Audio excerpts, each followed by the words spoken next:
There we go. Hi, it's Dr. Manny again. This time I'm going to tell you 3 ways to self-destruct during your goal setting.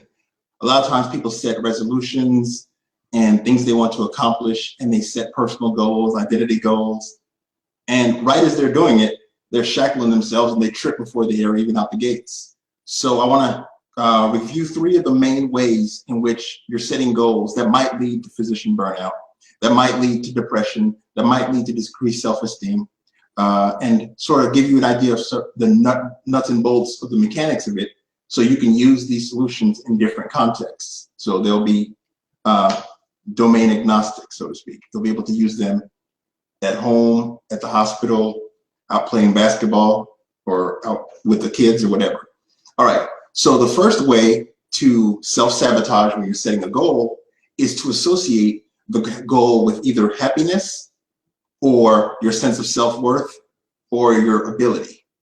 So let's say I want to lose weight and I'll be happy when I lose that weight. Or when I hit attending in the hospital, I'll be happy then. It doesn't work like that, because then what you do is you develop 2 defense reactions in your body. You develop perfectionism, where you'll tend to make the goal way bigger than life, and so it makes it harder to set clearly, because you want it to be ideal and you don't want to limit yourself. And also it makes it harder to even get started, because now you're up against this giant wall as a goal. It's this insurmountable task instead of small pieces that each have measurable results. The other side effect is of associating your goal with self-worth is you tend to procrastinate. The way that works is you trick yourself into thinking, I'll start later, I'll start just at the right time, and you're waiting for inspiration to kick in, or that big magical idea once again. But this time, by the time you get closer to the deadline, you tell yourself, oh, it's okay now, I only have 3 days, or sometimes, like in college, I used to start a paper at midnight and write it from midnight to sunrise. The outcome is that you write a paper that is not reflective of your self-worth. You've unhinged it from your best that you could have done. But you see how that could be kind of self-destructive, because you'll end up being that person who could have lived up to potential.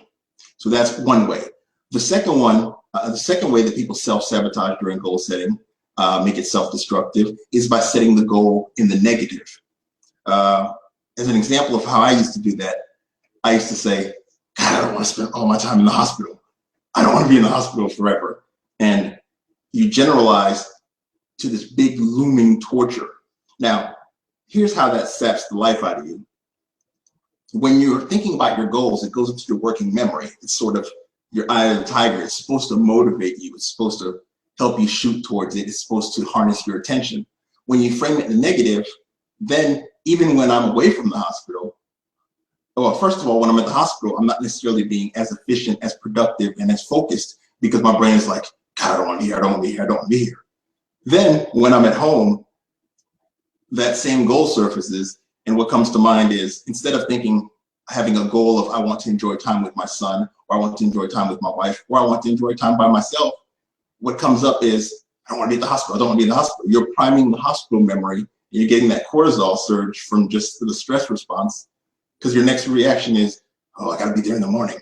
Instead of being in the present, you're either worrying, yourself anxious, you're not focused, you're not there getting that experience, that mindful presence that actually nurtures you and recharges your battery.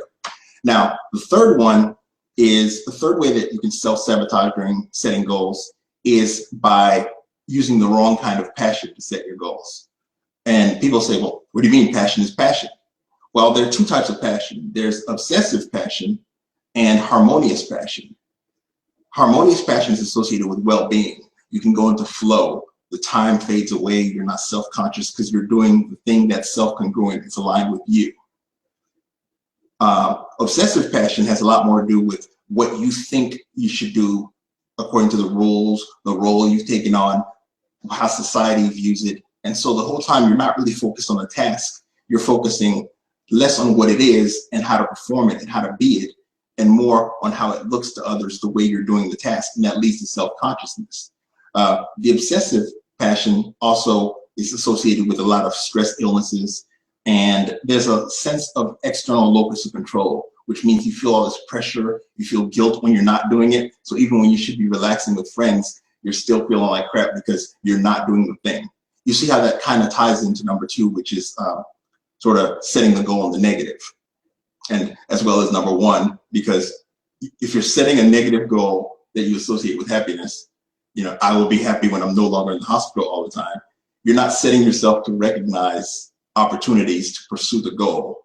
And that's your goal. Your goal is to, well, wordplay.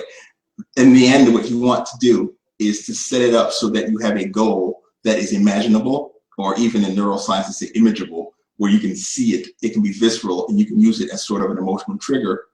And you can step backwards in time from the goal to the present and see possible obstacles, possible distractions, and possible opportunities to act. And then you can put the goal on autopilot. So hopefully that was helpful. I'm addressing mainly the emails and questions and stuff I've been getting as far as while I'm preparing some of the later parts of the Advanced Break the Cage MD course. So I look forward to your questions, and send me messages and feedback. Thanks, Dr. Manning.